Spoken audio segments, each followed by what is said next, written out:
Think and Grow Rich, the original 1937 classic by Napoleon Hill, narrated by subwaysouls.com. Chapter 15, Part 2. How to outwit the 6 ghosts of fear. Take inventory of yourself as you read this closing chapter and find out how many of the ghosts are standing in your way. Old Man Worry. Worry is a state of mind based upon fear. It works slowly but persistently. It is insidious and subtle. Step by step, it digs itself in until it paralyzes one's reasoning faculty, destroys self-confidence and initiative.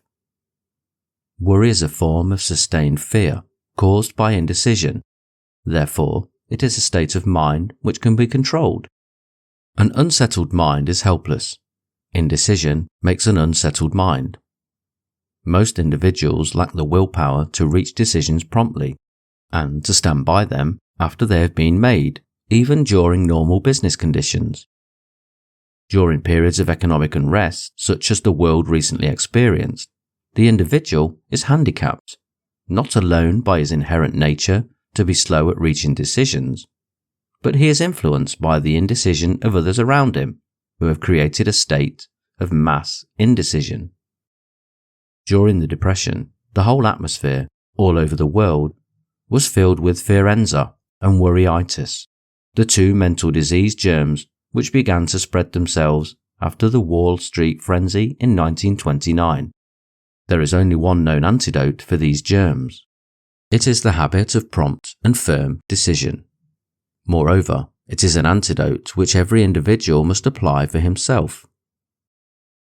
We do not worry over conditions once we have reached a decision to follow a definite line of action.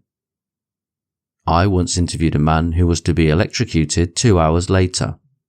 The condemned man was the calmest of some 8 men who were in the death cell with him. His calmness prompted me to ask him how it felt to know that he was going into eternity in a short while. With a smile of confidence on his face, he said, "It feels fine. Just think, brother, my troubles will soon be over.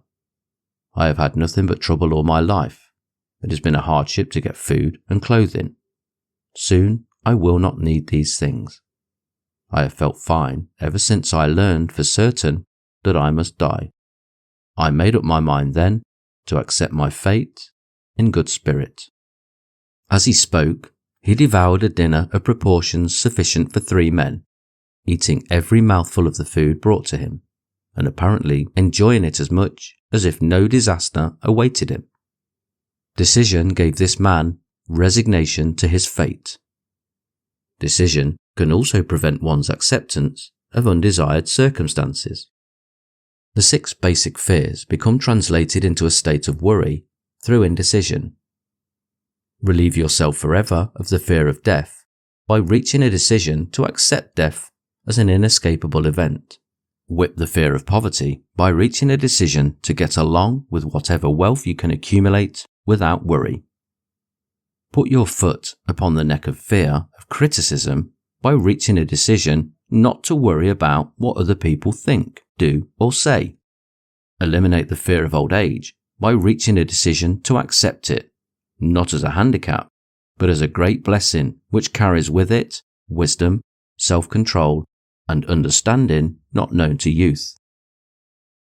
Acquit yourself of the fear of ill health by the decision to forget symptoms. Master the fear of loss of love by reaching a decision to get along without love, if that is necessary. Kill the habit of worry in all its forms by reaching a general, blanket decision that nothing which life has to offer is worth the price of worry. With this decision will come poise, peace of mind, and calmness of thought, which will bring happiness.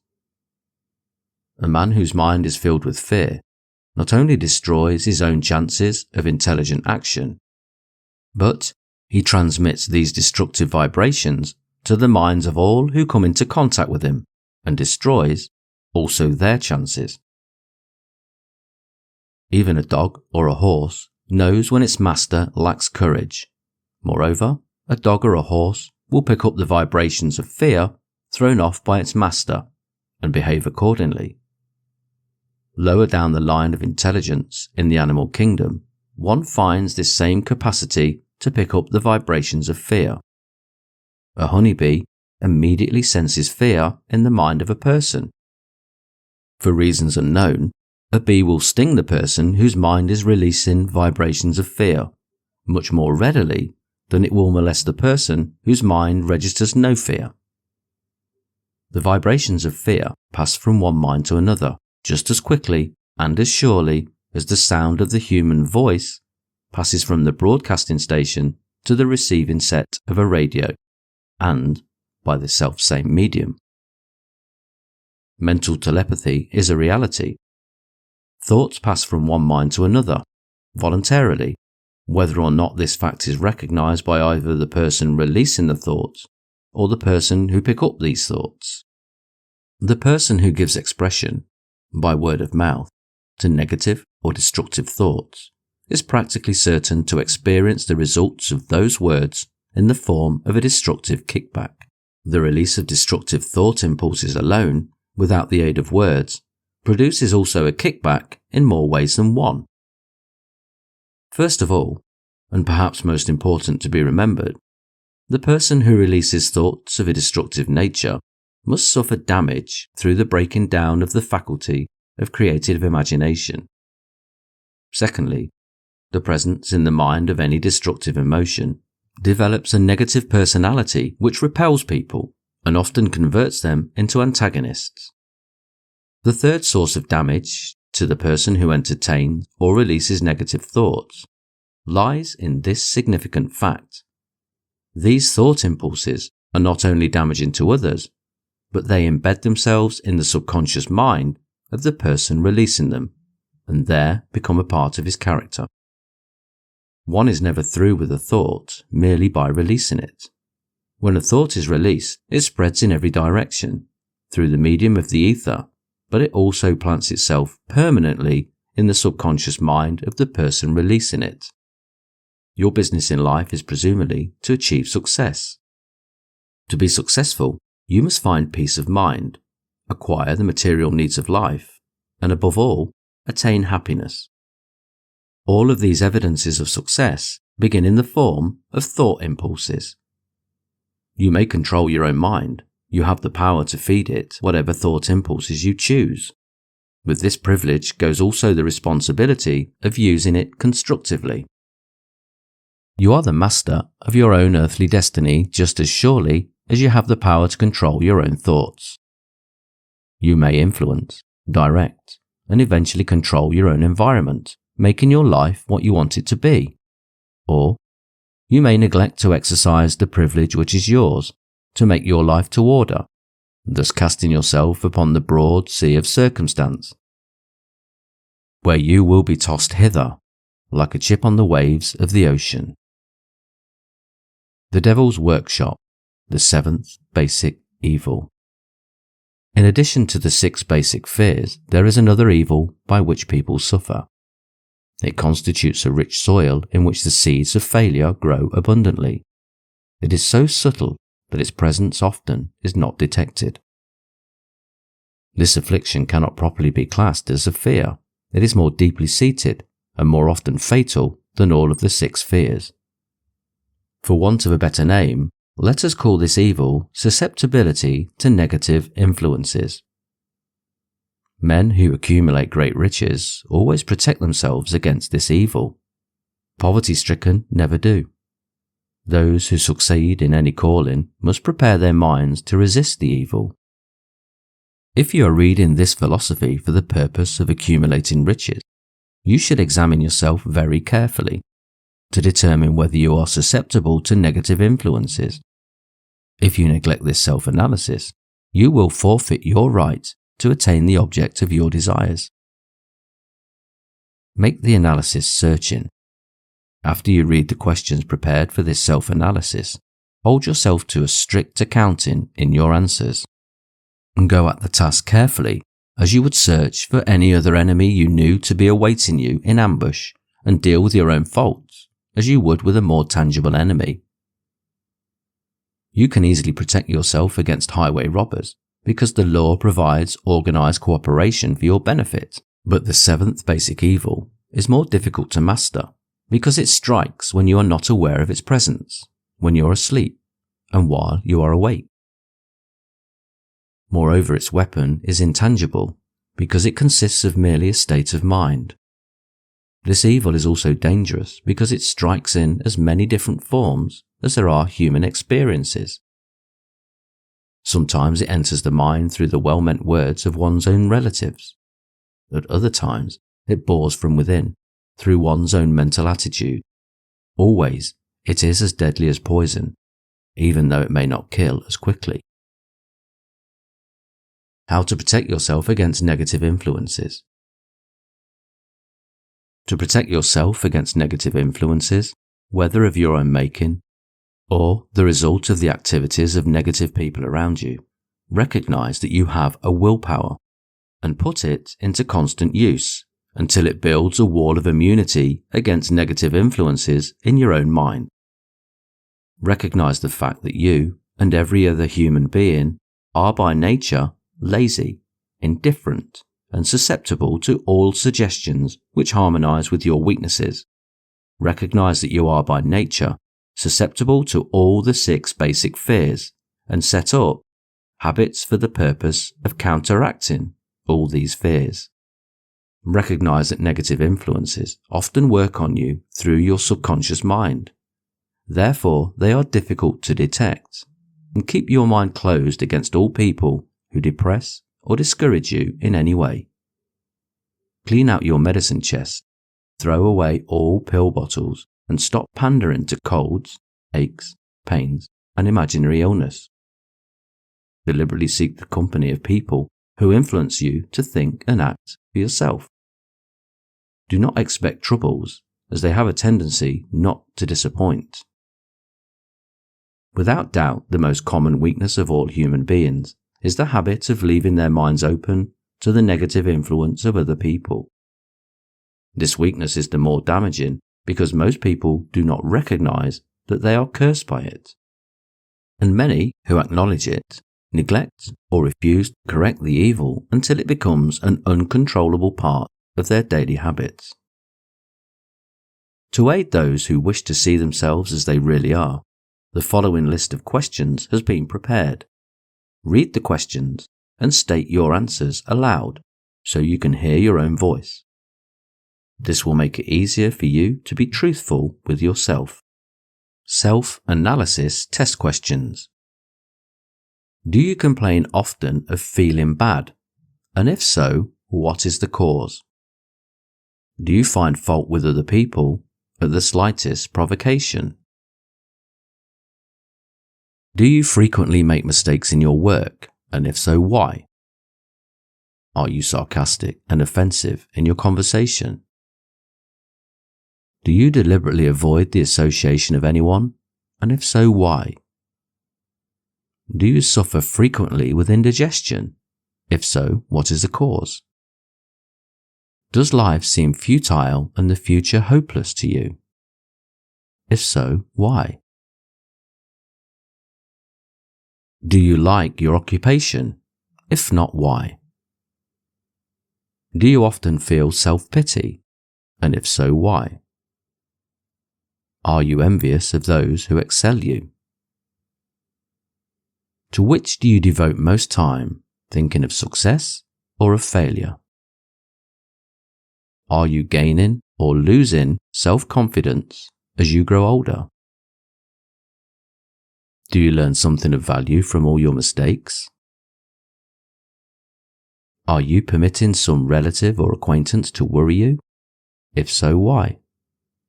Are you sometimes in the clouds and at other times in the depths of despondency? Who has the most inspiring influence upon you? What is the cause? Do you tolerate negative or discouraging influences which you can avoid? Are you careless of your personal appearance? If so, when and why? Have you learned how to drown your troubles by being too busy to be annoyed by them? Would you call yourself a spineless weakling if you permitted others to do your thinking for you? Do you neglect internal bathing until auto-intoxication makes you ill-tempered and irritable? How many preventable disturbances annoy you, and why do you tolerate them? Do you resort to liquor, narcotics, or cigarettes to quiet your nerves? If so, why do you not try willpower instead? Does anyone nag you, and if so, for what reason? Do you have a definite major purpose? And if so, what is it? And what plan have you for achieving it? Do you suffer from any of the 6 basic fears? If so, which ones? Have you a method by which you can shield yourself against the negative influence of others? Do you make deliberate use of auto-suggestion to make your mind positive? Which do you value most, your material possessions or your privilege of controlling your own thoughts? Are you easily influenced by others against your own judgment? Has today added anything of value to your stock of knowledge or state of mind? Do you face squarely the circumstances which make you happy, or sidestep the responsibility? Do you analyze all mistakes and failures and try to profit by them, or do you take the attitude that this is not your duty? Can you name 3 of your most damaging weaknesses? And what are you doing to correct them? Do you encourage other people to bring their worries to you for sympathy? Do you choose from your daily experiences, lessons, or influences which aid in your personal advancement? Does your presence have a negative influence on other people as a rule? What habits of other people annoy you most?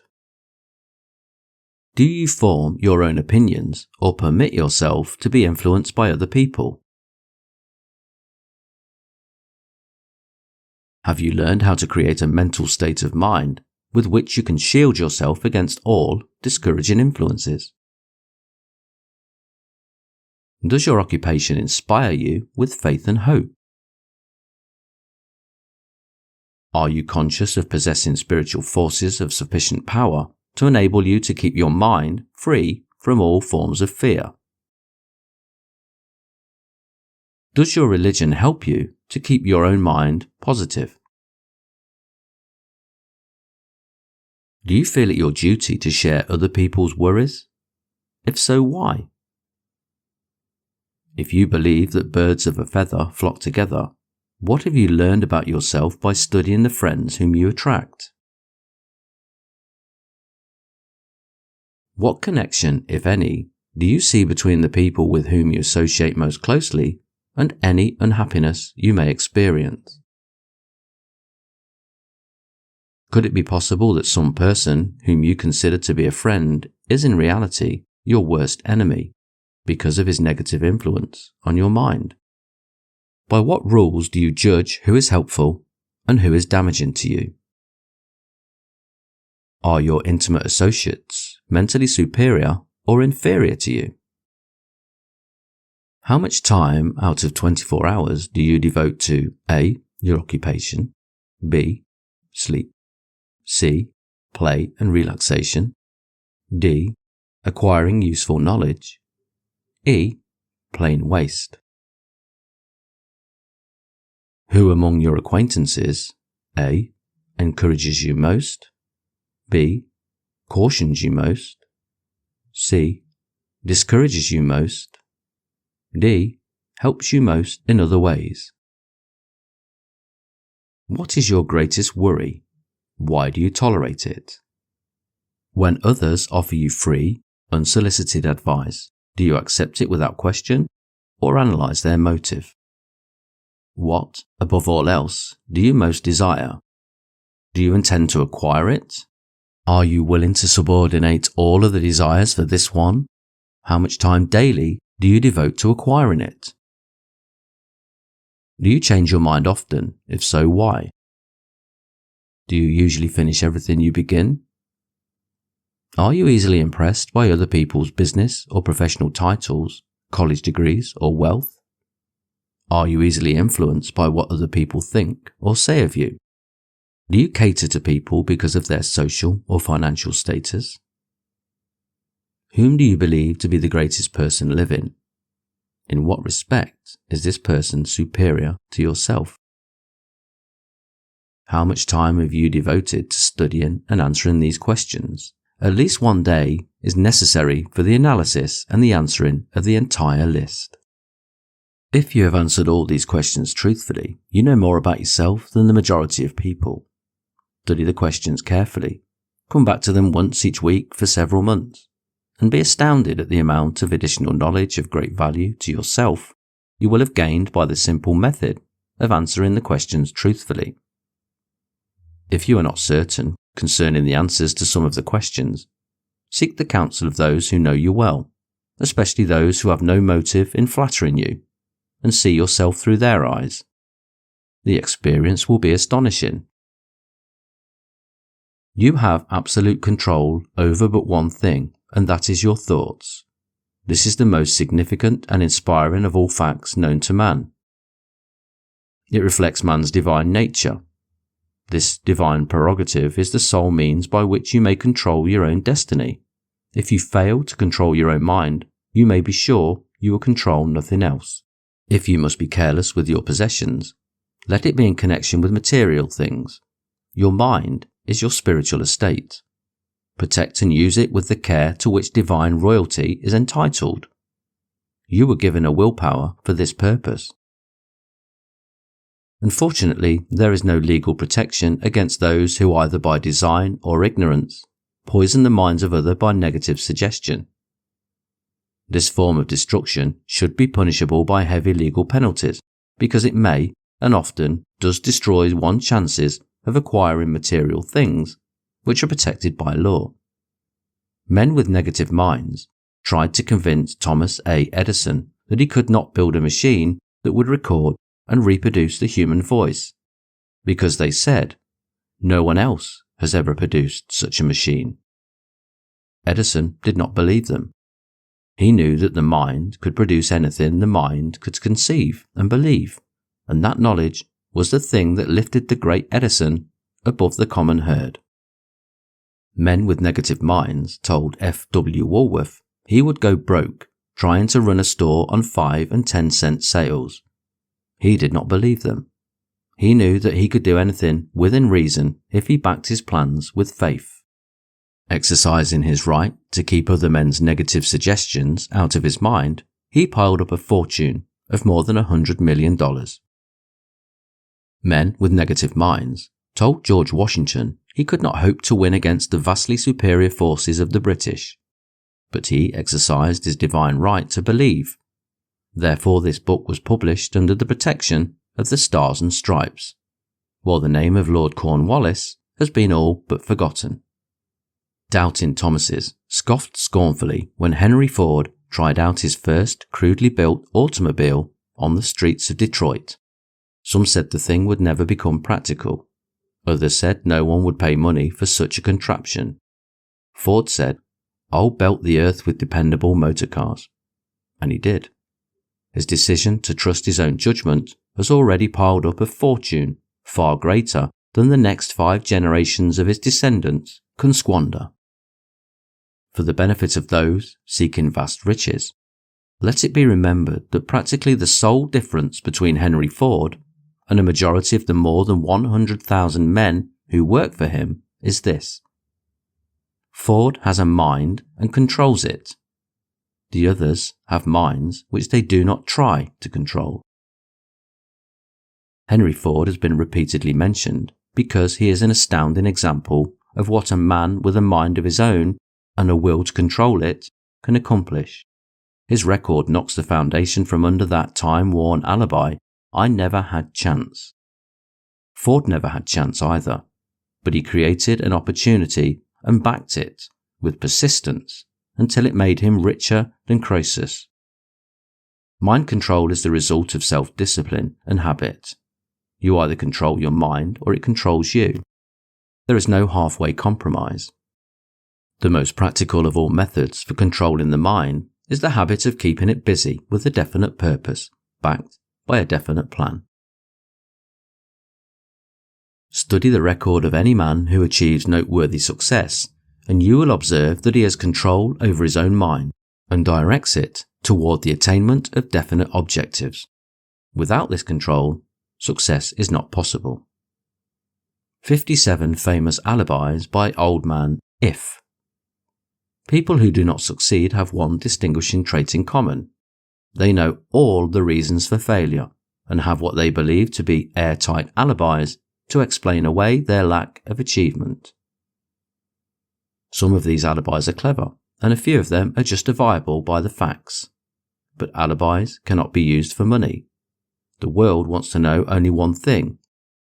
Have you achieved success? Character analysts compiled a list of the most commonly used alibis. As you read this list, examine yourself carefully and determine how many of these alibis, if any, are your own property. Remember too, the philosophy presented in this book makes every one of these alibis obsolete. If I didn't have a wife and family, if I had enough pull, if I had money, if I had a good education, if I could get a job, if I had good health, if I only had time, if times were better, if other people understood me, if conditions around me were only different, if I could live my life over again. If I did not fear what they would say, if I had been given a chance, if I now had a chance, if other people didn't have it in for me, if nothing happens to stop me, if only I were younger, if I could only do what I want, if I had been born rich, if I could meet the right people, if I had the talent that some people had, if I dared assert myself, if I had only embraced past opportunities, if people didn't get on my nerves, if I didn't have to keep a house and look after the children, if only I could save some money, if only the boss appreciated me, if my family understood me, if only I had somebody to help me, if I lived in a big city, if I could just get started, if I were only free, if I had the personality of some people,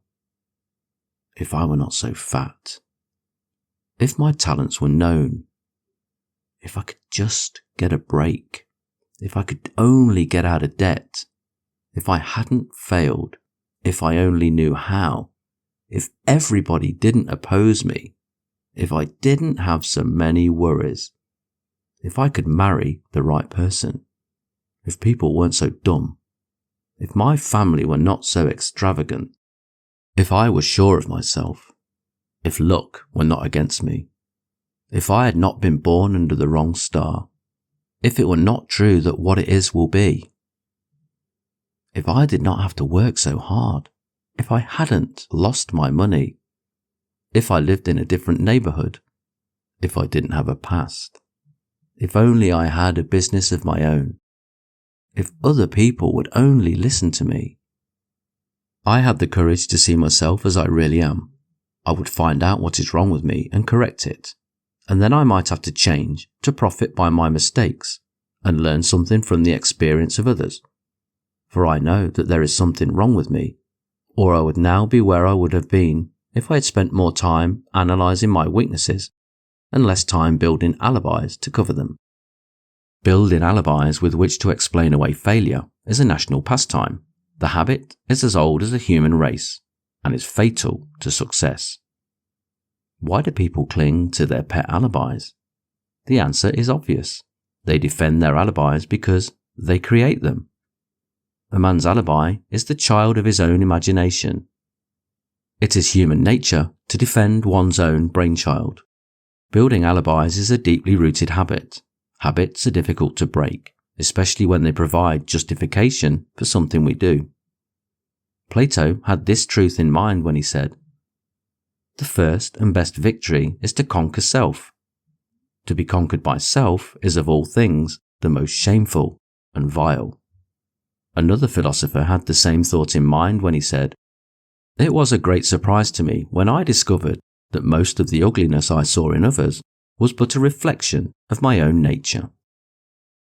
"It has always been a mystery to me," said Albert Hubbard, "why people spend so much time deliberately fooling themselves by creating alibis to cover their weaknesses.